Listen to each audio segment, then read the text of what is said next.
¿Cómo están? Bienvenidas y bienvenidos a un episodio más de Psicólogo en Coruscant, un espacio en donde analizamos la psicología de Star Wars y hoy vamos a hablar específicamente de la psicología de los separatistas. En Star Wars usualmente nos pintan las historias como si fueran contadas para niños, porque inicialmente así fueron pensadas en los 70s.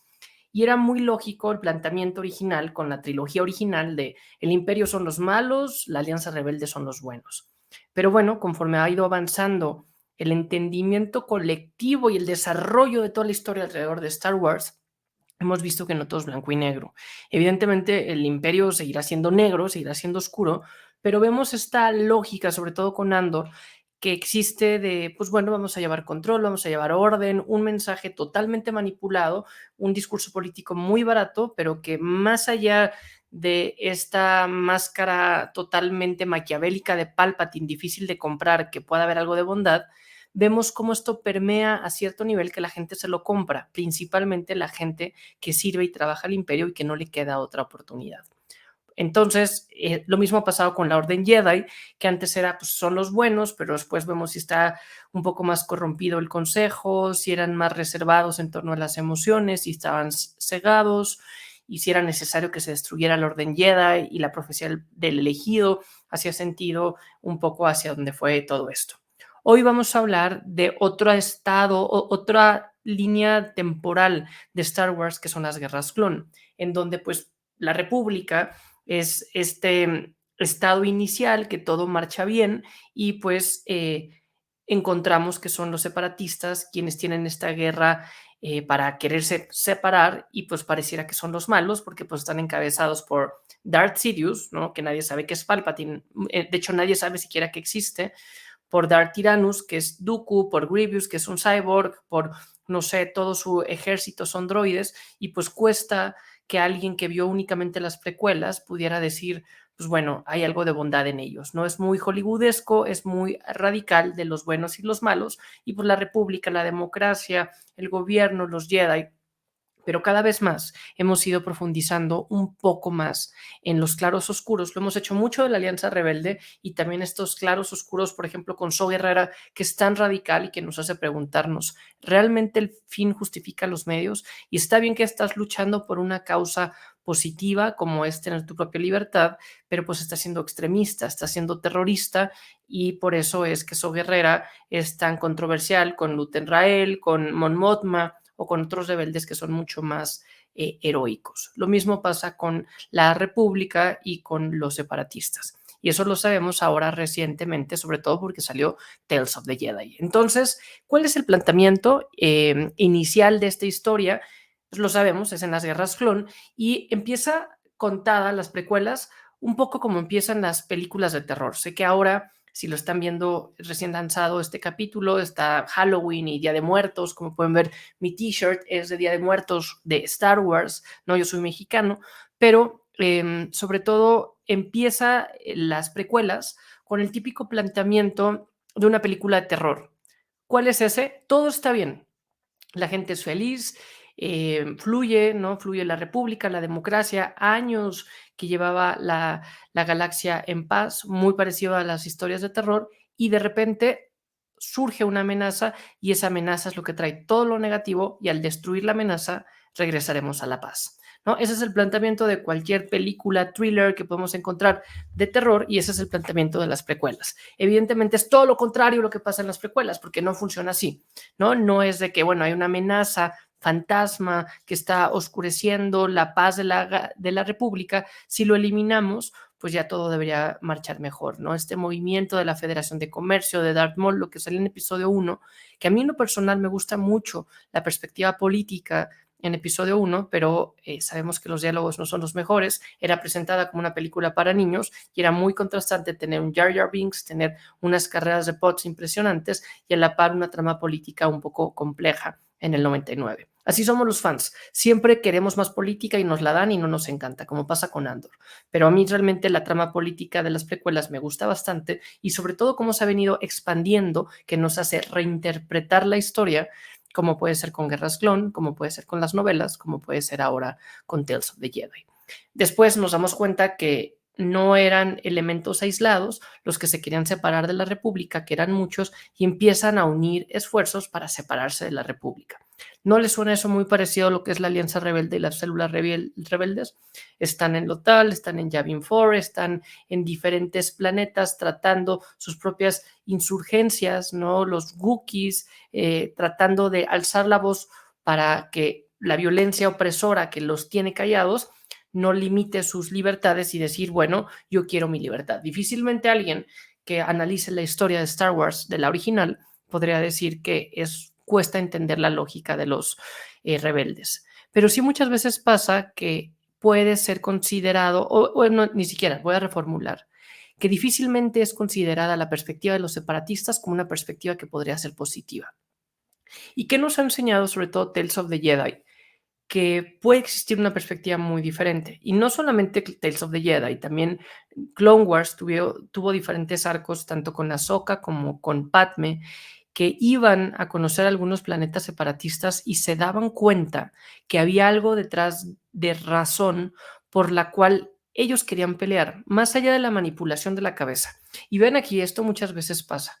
Muchas de las discusiones políticas pueden tener una muy buena intención, pero las pocas personas que tienen el poder, que son las que están sentadas en el Senado, que son las que realmente generan los conflictos, no permean estas intenciones y son sus propios intereses personales. Aquí quiero hacer una reflexión de un concepto fundamental que en nuestro planeta y en cualquier civilización es uno de sus principales frenos, que es la corrupción, ¿no? La oímos en todas partes como uno de los principales sobremesas, problemas de América Latina. Sé que este es un espacio de Star Wars, pero vamos a hablar también un poquito de la cultura, la psicología, porque es parte de la premisa de este podcast, y también un poco implícita la política, porque la política surge cuando hay algún conflicto y no se está resolviendo. La política es uno de estos canales para resolverlo, en teoría de una forma un poco más pasiva. ¿Por qué? Porque surge, no sé, la diplomacia, el poder hablar, el argumentar, el debatir, y para evitar el conflicto físico, el conflicto violento, pues empieza una estructura mucho más política, ¿no? Entonces, por eso es que la política está tan enraizada con la psicología, y no me refiero a ideologías o a filosofía únicamente, que también sabemos que hay perspectivas ideologías que van muy de la mano con cierta psicología. Pero simplemente si hablamos que si es un grupo de personas reunidas, pues la psicología colectiva, la psicología social, ayudará bastante a explicar algunos fenómenos, como la corrupción, que la corrupción no existe como tal, no la puedo tocar como este micrófono o como mis lentes. La corrupción es un fenómeno en donde alguien abusa de un poder encomendado para un beneficio individual. Y vean aquí, encontramos que la República, quien dirigía la República, tenía el poder de dirigir no solamente al núcleo, no solamente a los planetas típicos, sino que tenían el poder encomendado para realmente tomar las decisiones pensando en un bien colectivo. A veces, evidentemente, una decisión colectiva no le va a gustar a todas y a todos. Y por eso existen elementos como la democracia, donde alguien puede decir, bueno, vamos a votar y al menos el bien común. Pero ¿qué pasa cuando muchas veces, cuando la mayoría de las veces se desvía el bien común por un bien individual? Y decir, bueno, si no solo me veo beneficiado yo, se ve beneficiado también Tatooine, también Naboo, también este sistema, pero no necesariamente todos. Hay un conflicto de interés, ¿no? El conflicto de interés es un tipo de corrupción. Entonces ahí podemos notar cómo muchas veces la República podía decir, bueno, vamos a velar, sí, por la paz de la galaxia, y habían senadoras como Padme, como Bail Organa, como Mon Mothma, que realmente estaban comprometidas y comprometidos por llevar esa paz, pero eran los pocos, ¿no? Lo que debería ser la regla eran la excepción, porque eran una gran minoría. Y sobre todo había un grado que conspiraba, un grado que coludía bastante amplio, encabezado por Palpatine, que buscaba su propio beneficio. El beneficio de Palpatine sabíamos que quería poder, quería eliminar a los Jedi, quería un poder absoluto, y empieza a manipular a ciertas figuras, ¿no? Entonces, ¿qué es lo que pasa con algún planeta como los que vemos en Tales of the Jedi, que dicen, pues mi voz no está siendo escuchada y no tiene participo en el Senado, participo en la República, están los Jedi, pero únicamente ven por los intereses centralizados. No sé si eso no les resuene con la realidad de América Latina y muchos gobiernos, en donde uno dice, yo quiero realmente que mi voz se escuche, y no solamente viéndolo ya como países. Hoy en un mundo globalizado, que podemos hablar frente a una pantalla, podemos pensar en grupos minorías, ¿no? En jóvenes, en, no sé, tantas agendas que pueden no ser representadas de alguna u otra forma su voz, y decir, si unimos esfuerzo, puede hacer alguna diferencia. Y eso es algo bien interesante que Star Wars presenta desde las guerras clon, y aquí vemos cómo los separatistas, más allá, vuelvo a lo mismo, de la manipulación de la cabeza, podían existir muchas personas que creían en esta ideología, y que incluso, ¿no?, por la forma en que se dio la historia, sabemos que pues eran los buenos y los malos. Y por suerte en Star Wars no existe un what if, porque pues ya tenemos mucho con Canon y Legends, y realmente es solamente una historia y no son muchas historias simultáneas que se van contando o reinventando, ¿no? Siempre pongo el ejemplo de Peter Parker, que hemos visto muchas veces cómo matan a su tío, y otra vez voy a verlo con diferente actor. En Star Wars no pasa eso. Star Wars es solo una historia en donde vamos profundizando, y ahora este capítulo de Tales of the Jedi, ahora esta novela, este cómic, esta serie nos hace reinventarlo. Eso no quiere decir que sea un canon perfecto, ¿no? Porque sí sé y me consta, yo parte de mi fandom es leyendo novelas. Pueden ver acá algunas de las novelas que tengo, y quiero hoy hacer referencia a tres específicamente y las voy a mencionar en orden de canon.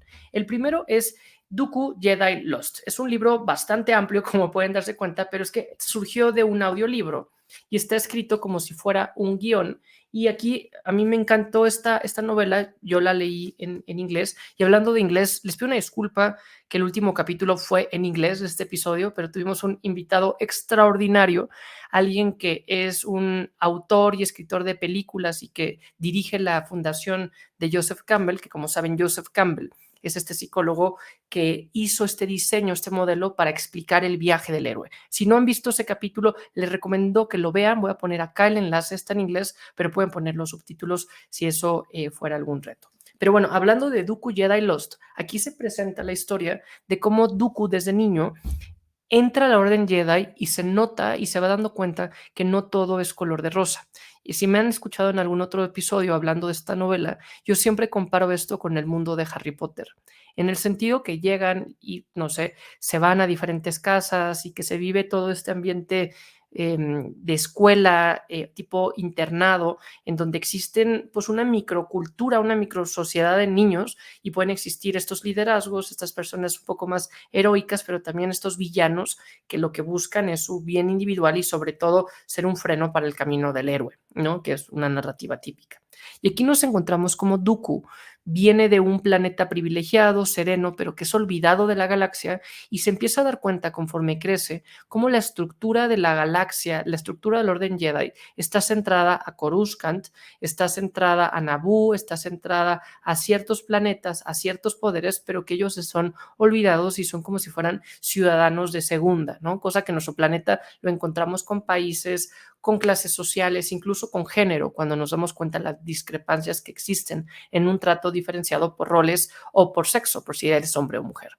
Pero bueno, en esta novela vamos viendo cómo Dooku encuentra cosas oscuras tanto en la galaxia, en la Orden Jedi, como en el mismo templo, con Yocasta Nu empieza a identificar junto con Saifo Díaz, que era uno de sus amigos mucho más, que tenía menos competencias que él, ¿no? Que era un poco más distraído, que le costaba más trabajo, y Dooku como que lo empieza como a adoptar como este amigo hermano mayor que lo defiende. Aquí se habla mucho del bullying. Yo en Instagram, y les agradezco a quienes me siguen en Instagram, he hecho algunos posts hablando si Anakin o no había vivido bullying, y me baso mucho en interpretaciones que consigo de esta novela, en donde veo un poco el ambiente mucho más rudo, mucho más real, como pasa con las novelas, en un grupo de niños, como puede ser los Younglings de la Orden Jedi, y como Anakin también pudo haber vivido un bullying similar por haber sido el nuevo, por haber llegado tarde, por venir siendo esclavo, por el estigma de ser el elegido. Dooku con Saifo Díaz encuentra este oscurantismo alrededor de algunas ruinas que están abajo del templo Jedi, y ahí empieza un proceso de descubrimiento tanto interno como externo, y además se suma con el hecho de que su hermana le empieza a escribir y empiezan estos apegos de regresar al mundo y se da cuenta que esta oscuridad que él va viviendo al interior es una rima con una oscuridad que existe al exterior. Entonces, esta novela es bastante fiel. Filoni, principalmente, que sabemos que es nuestro pastor, como diría La Sombra, Filoni retoma muy bien esta novela de Cavan Scott, que es uno de los principales autores de la Alta República. Y aquí podemos profundizar mucho más porque luego da un brinco del tiempo, él ya siendo Sith, y cómo hace un proceso similar para acercarse con, pues no sé, con toda su estructura que va creando ya él como un líder separatista y un maestro de la oscuridad, ¿no? Principalmente con Asajj Ventress, que es una de mis personajes favoritos, que también creo que se ha ido profundizando bien interesante, sobre todo en una novela que trata totalmente de ella, pero no lo voy a meter ahora a la discusión porque Discípulo Oscuro, porque estaríamos hablando más, en algún momento prometo hablar de ella, porque imagínense un romance entre una usuaria oscura y un Jedi. Bueno, ya sé que digo que no hablo y empiezo a hablar y voy abriendo muchas ventanas, pero esto va a algún punto, créanme, que es al análisis sobre los separatistas, que aquí podemos encontrar cómo Dooku tenía posiblemente una causa válida, pero empieza a llevar su camino mal empleado, y en este libro vemos cómo conoce a Palpatine como Sidious y sabemos el mal que hace Sidious. Y aquí yo sí quisiera dedicar un momento este episodio para darnos cuenta qué volubles somos como personas ante una influencia positiva y negativa. Y evidentemente, y lo hablamos en el episodio anterior del viaje del héroe con John Bucher, hace más sentido cuando encontramos casos de éxito, casos positivos, casos heroicos. Esos son los que hay que replicar porque son los que inspiran. Pero lamentablemente existen algunos casos de manipulación y Palpatine es como lo contrario al rey Midas. El rey Midas todo lo que tocaba se hacía oro, Palpatine todo lo que tocaba lo destruía, ¿no? Y eso también pasó con Dooku.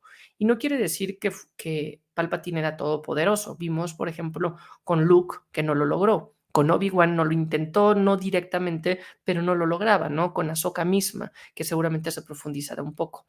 Pero gente que tenía un quiebre interno era mucho más proclive a que pues cayera en el contexto negativo, y así funcionamos como personas. Nosotros como personas tenemos un componente y un aparato psíquico en donde podemos ser más propensas y propensos a ciertos grados de trastornos o padecimientos. Todas las personas tenemos un grado de neurotismo, de manía, somos más o menos eh, tenemos más o menos tendencia a un grado de psicosis, a un grado, no sé, de cualquier parámetro o cualquier disfunción social, emocional, cognitiva, laboral. Todas y todos somos más proclives a algún trastorno, a algún rasgo que a otro. Y si el contexto no nos favorece, pues es cuando realmente nos damos cuenta que somos seres que influimos en el contexto. Por suerte, muchas veces cuando las cosas fluyen bien es porque tenemos buenas competencias y porque todos nuestros riesgos latentes, nuestras posibilidades hacia algo negativo, y no me refiero a algo negativo como una maldad, sino algo que nos pudiera hacer daño a nuestro desarrollo, si no se detona por el contexto, pues voy a ser más funcional. Por ejemplo, todas las personas tenemos cierto rasgo adictivo hacia alguna cosa, ¿no? Nuestra personalidad adictiva. Hay gente que la puede llevar a sustancias, a elementos mucho más complejos, otros a algo más funcional, al trabajo, al ejercicio, al deporte, a las relaciones humanas, a una persona, a una codependencia, pero existe, ¿no? Y existen estas personalidades adictivas que por el contexto se maximizan y realmente lo llevan a otro nivel, y por eso pueden ser ludópatas. No hablábamos de Lando Calrissian, que apostaba todo y que puede llegar a crear un deterioro en algunas de sus dimensiones, por ejemplo, la económica o la personal, porque apuesta su nave y se queda sin esto. Y alguien podría decir que tiene de malo jugar, pero bueno, si apuestas y comprometes y provoca un deterioro en una de tus áreas, termina afectando, ¿no? Entonces, aquí vemos cómo Dooku tenía esta visión de realmente luchar por la justicia, de realmente que su planeta, más siendo el Conde, tuviera voz en la galaxia, e incluso cuando sale de la Orden Jedi, no sale mal, ¿no? Dice, yo estoy muy agradecido acá, pero no quiero, o sea, sé que puedo hacer más por Sereno si lo hago fuera del planeta, fuera del Orden Jedi, y regreso a la política de mi planeta, que si me quedo acá. Y la Orden Jedi, que no era pareja con todas y todos, y aquí en este caso Dooku se dio cuenta de esto, que ya lo sabía, que abandona la orden porque se da cuenta que no es democrática, que no es perfecta, y por ser Dooku, por ser un conde, por ser de la aristocracia, le dicen: ok, Dooku, a ti te damos chance, que sigas siendo no Jedi, pero que salgas bien, que mantengas tu sable, que tengas las puertas abiertas, porque pues ¿quién fue el maestro de Dooku? Yoda, y le dijo: pues ojalá puedas regresar, ¿no? Eso por parte de Dooku. Sabemos que también últimamente hemos profundizado bastante en Qui-Gon Jinn. Esta novela sí la pueden encontrar en español, Maestro y Aprendiz, y aquí se profundiza bastante en la lógica de Qui-Gon, que empieza la novela un poco antes de episodio uno, bueno, mucho antes de episodio uno, termina ya prácticamente con episodio uno, incluso al final su epílogo hace una resonancia al final del episodio uno al final de episodio uno, punto, porque no es serie, bueno, es una canon de serie, pero aquí lo que hace esta serie es presentarnos la lógica de Qui-Gon, cómo se siente inconforme con la Orden Jedi. Y esta inconformidad que hemos criticado bastante y que yo he sido bastante áspero, hice un capítulo sobre si Yoda estaba sobrevalorado, sobre si la Orden Jedi estaba valorada, hice otro capítulo sobre Mace Windu y cómo coqueteaba con la oscuridad y que eso se simboliza con su sable, que no es ni rojo ni es azul, es morado, no un punto medio, nuestra cara nos están diciendo que tiene este punto medio que nunca cayó, que sepamos, al lado oscuro, pero sí coqueteaba. Incluso su estilo de combate era único porque realmente él era más agresivo. Sabemos que un Jedi con un sable lo que sí era proteger. Dooku sí era mucho, perdón, Mace Windu era mucho más agresivo. Este libro habla sobre Qui-Gon, cómo lo invitan a ser parte del Consejo Jedi por su sabiduría, por su conocimiento y cómo él tiene que tomar la decisión entre eso o seguir educando a Kenobi, que Kenobi, lo hemos visto, hice también un episodio sobre la psicología de Kenobi, es alguien by the book, que paso por paso va cumpliendo y que realmente tiene una estructura y es el Jedi ideal, ¿no? En todos los sentidos. Y aquí Qui-Gon lo que él hace es empezar a cuestionar a la Orden Jedi y también sabe y está la sombra de lo que fue su maestro, que fue Dooku. Y a final de cuentas vuelvo a lo mismo de la importancia y la influencia que pueden tener ciertas personas en nuestra vida, sobre todo en nuestros momentos más vulnerables, como la juventud, la adolescencia, la niñez, o también en la adultez, cuando estemos pasando por un momento complejo. Un mal consejo, un buen consejo pueden causar suficiente presión, sobre todo si viene de alguien que representa algo importante para nosotros. Y en esta novela se profundiza también a manera de flashbacks, como él fue aprendiz de Dooku, pero Dooku tenía otro aprendiz, ¿no? Cosa rara que usualmente es uno, ¿no? Un poco como la regla de dos. De hecho, también hace un poco de referencia o de guiños a Darth Bane y toda esta regla de dos que sabemos que no es del todo canon, pero tampoco es anticanon porque nada se contradice y tarde o temprano terminará haciéndolo. Hoy estoy hablando muchísimo de novelas. Pero bueno, ¿de qué forma se va haciendo esta conexión y cómo Qui-Gon vive este proceso en donde no diría que lucha con la oscuridad, pero sí lucha con la forma en que los Jedi presentan la luz? Y por eso él es bastante crítico y eso cuando lo vemos en episodio uno se refuerza, ¿no? Encontramos a un Qui-Gon que le dice el consejo: no, tenemos que educar a Anakin, tenemos que formarlo, que es mucho más crítico y que incluso podríamos pensar que Qui-Gon podía tener una ideología más parecida a los separatistas y más ahora en Tales of the Jedi, que podemos notar que pasó ese elemento en donde realmente él lucha constantemente por la verdad, por el bien común y nota que no, que la galaxia que no está siendo del todo democrática y representativa con todos los planetas. Entonces vemos que Qui-Gon es mucho más sensible al respecto y yo aquí tengo mi what if y mi teoría de si realmente Qui-Gon hubiera o no podido ser separatista. No lo sabemos, pero más allá de ser separatista, que tuviera ideología separatista.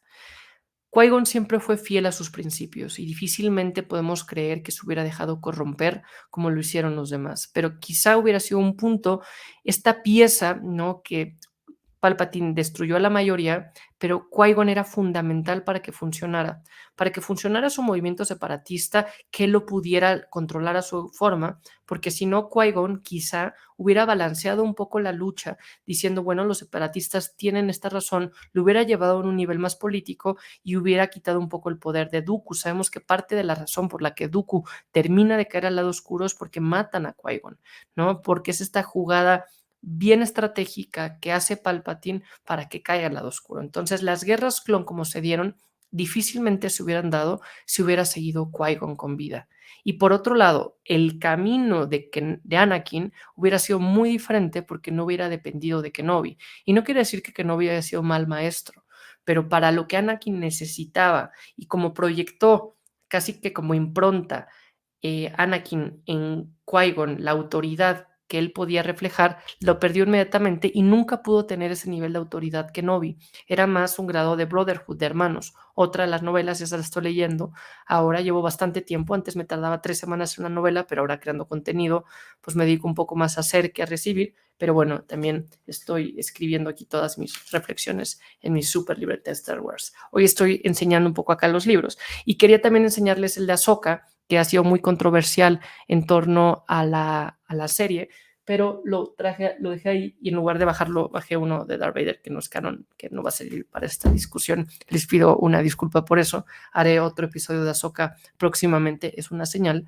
Pero a lo que voy con esto es que Qui-Gon hubiera hecho muy diferente el proceso con Anakin. No sé qué opinan aquí al respecto sobre estas ideas y también sobre cómo los separatistas también tenían una razón de ser, de luchar, pero de qué forma se manipuló y se llevó a otro extremo. Y aquí simplemente quisiera hacer esa reflexión de cuál es la lucha, ¿no? Por la que estamos cada quien, cada una y cada uno de nosotros peleando y darnos cuenta qué tan auténtica es nuestra lucha, qué tan manipulada o influenciada puede ser por un tercero y también de qué forma puedo unir esfuerzos. Porque algo que hemos visto tanto con los rebeldes, principalmente con la Orden Jedi y en general en toda esta historia de Star Wars, es que cuando uno tiene una razón por la cual vale la pena luchar, es mucho más potente si luchamos de forma conjunta. Y no estoy diciendo aquí que nos rebelemos y que nos levantamos a armas, porque eso es bastante complejo. Aquí el punto es todo lo contrario, ¿no? Es prevenir y de una forma mucho más estratégica anticiparnos a lo que va a pasar. Sé que esto podría sonar como mensaje revolucionario separatista, simplemente estoy analizando la guerra de las galaxias, la psicología y con principios y planteamientos que creo que podrían ser interesantes para nuestra vida diaria. Entonces, cuéntenme qué les ha parecido, si duraron hasta este mensaje, hasta este momento, es porque les gusta el contenido y aprovecho para decirles que por favor den like, eso ayuda muchísimo aquí al algoritmo, que se inscriban y que activen notificaciones y pasen la voz para ir creando cada vez más y más comunidad alrededor de la psicología de Star Wars y de encontrarle un sentido a una historia. Hay que aprovechar que tenemos y compartimos un fandom y un gusto por una de las historias más increíbles de nuestro planeta y de esta galaxia que es Star Wars. Y si tenemos una historia en común, pues aprovechémosla y contemos al respecto y analicémosla. Parte de lo que decía el capítulo anterior en inglés a mí me hizo reflexionar un poco sobre cómo pasa en América Latina y en México con las novelas. Antes, hace 20 años, las telenovelas era lo único de las pocas opciones que habían en televisión y todo el mundo hablaba de la telenovela y tenías una historia en común y podías sacar, no sé si un aprendizaje, una metáfora, un chisme, pero al menos teníamos una historia en común. Hoy en día estamos en un mundo globalizado, podemos estar alienados, aislados con las tecnologías, pero al menos Star Wars nos da una historia en común que podemos reflexionar, interpretar, volarnos la cabeza con teorías, nos puede gustar, no nos puede gustar, pero podemos encontrar un mito tan potente porque Star Wars es un mito desde 1977 hasta el capítulo de Andor que se estrena esta semana, para irla actualizando, replicando y decir, bueno, ¿qué puedo aprender y cómo me identifico ahí? Porque como saben, aquí en Psicólogo en Coruscant es muchísimo más fácil hablar de estos temas si los hablamos en una galaxia muy, muy lejana a si los hablamos en primera persona, que eso puede generar un poco de ansiedad y pues es mejor usar metáforas y mitos como Star Wars. Hasta aquí su amigo Marco, psicólogo en Coruscant. Gracias por su apoyo y me va a dar mucho gusto leerles. Nos vemos en el próximo episodio y también en Instagram. Hasta pronto.